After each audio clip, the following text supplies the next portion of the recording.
So the first 7 days of my 30 days to reinvent my life that I have officially ended, and here's what I learned about myself. And yes, I'm looking at my phone because I know I'm going to forget these points if I don't, so bear with me. I did make an Instagram reel and a YouTube short about it that looks a little bit cleaner than this, but this is essentially what I'm going to talk about now. So in the first week, the first 7 days of the 30 days, I essentially learned these things. A life without coffee is a life I don't want to live. And if I didn't read this book, and I was holding up the Bible, I'd probably be dead. So it's a good thing I didn't put it down for long. And then I was talking about running, and I said running, even though it sucks at first, is actually really great for clearing the mind.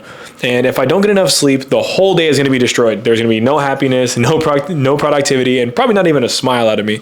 Going over a week without a haircut has a direct effect on my mental health, and somebody's probably needs to do a study on that at some point. And to my surprise, even though it requires a lot of efficiency, it is still possible to make gaming content, coaching content, and still take care of my clients while still building my business.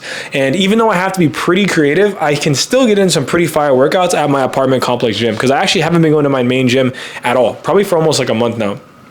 And I also said structure is everything. And truly, if it wasn't for having a to-do list, having a plan, and clear-cut goals for each and every single day, I simply just wouldn't have time to complete everything. And most importantly, above all else, and this truly is the most important thing, I learned to put God first and keep him there all the time. And then I said, I'll see you guys tomorrow for day 8. But the biggest thing that I want to talk about right now is in these 7 days, right? It's been pretty rough. It's been a lot of doubts that have not come, not only from me, but from people around me. And it can be pretty scary, man. But one thing I can say is, if you're jumping into the water like this and you're really jumping into the dark, you better be sure that you really love what you do.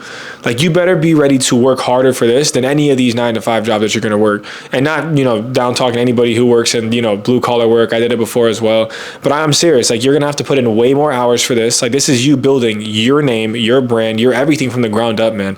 Like, you're competing with a bunch of people who've already established. But if you're bringing something different to the table and you are, you got to go for it, dude. Like, I'm not saying do what I did. What I did is kind of crazy, but I just have this crazy self-belief about myself that I'm going to, pray and hope I can put the pieces together after all the time that I put in.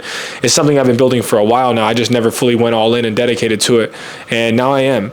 But just know that you're going to need to work like crazy. People around you are going to think you're nuts. Your friends are going to think you're nuts. Sometimes the people you love are going to support you. They're going to think like you're out of your mind. But if you have that vision and you have a plan to execute, make the plan and execute. But if you don't execute, the only person you can blame is yourself, man.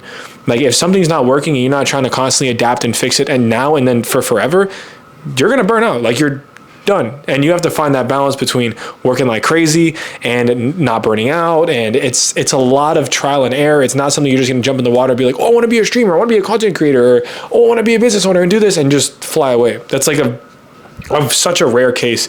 And this is stuff that I was looking up when I was 17, 18, 19. Even when I was playing Fortnite competitively and I used to do all my aim training and practice and I was building discipline through that. I know it sounds crazy. It's an esport, but people are good, man. Like, it was a lot. I was playing like 6, 7, 8, 9, 10 hours a day.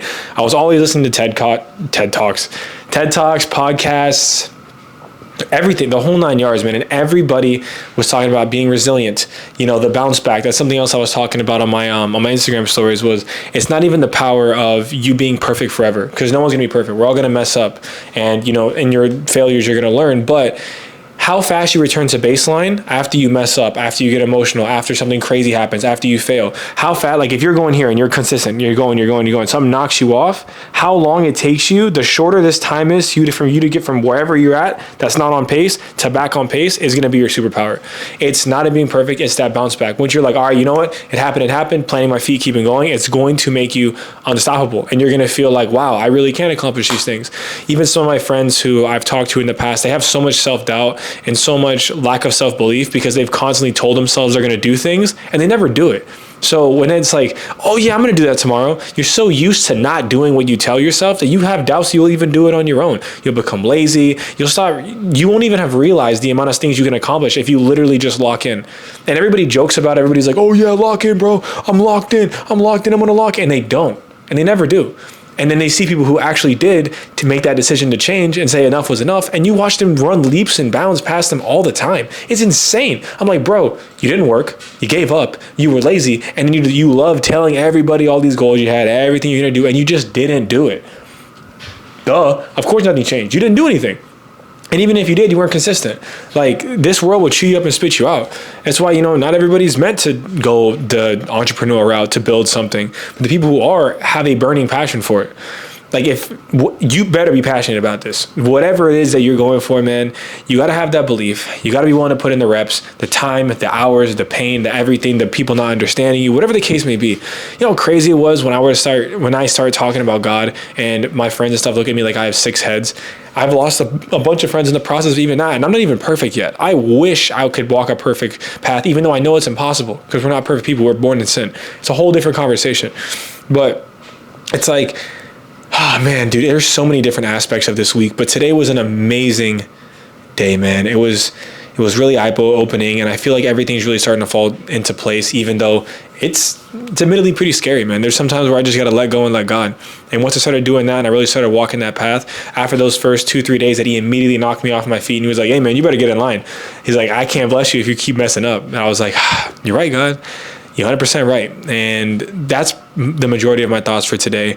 I know I kind of ramble in these, but I really love making these videos. It's almost like I'm talking to myself, and even my former self as well. There's so many times, like 3-4 years ago, I just had so much doubt, and like, there wasn't people around me who saw the world like I did, who was just like, I can achieve more, I can do more if I just put my mind to it. They were just like, oh, you're crazy. I was like, why? I just watched that person online do it. I just watched this person do it. Why can't I do it? So what if they have money? So what if they had this and that? It's just, you can accomplish so much, man. And I always kept a bind on myself. I used to make so much money at my jobs, man. And it was like, money was not everything. It was just hollow. It was nothing. Like, it just never filled my cup. I was like, oh yeah, I got money, dude. Like, okay, are you happy? Are you enjoying the life you're living on a day-to-day basis? Like, money is a problem until it's not. Once everything's paid, when you have so many bills on top of your head, all this different stuff that's going on, it's hard to think about anything but money because you need it so bad. And people are like, oh, all my problems would be solved if I was rich. That's a heavy statement to make. It's like, more money, more problems is a real thing. And there's so many things I could talk about right now. It's just, if you love something, be sure you're passionate about it. But if you take that leap and you really go for it, be sure you're ready to put in the work. Be sure you're ready to put in the reps. I'll see you guys tomorrow for day 8.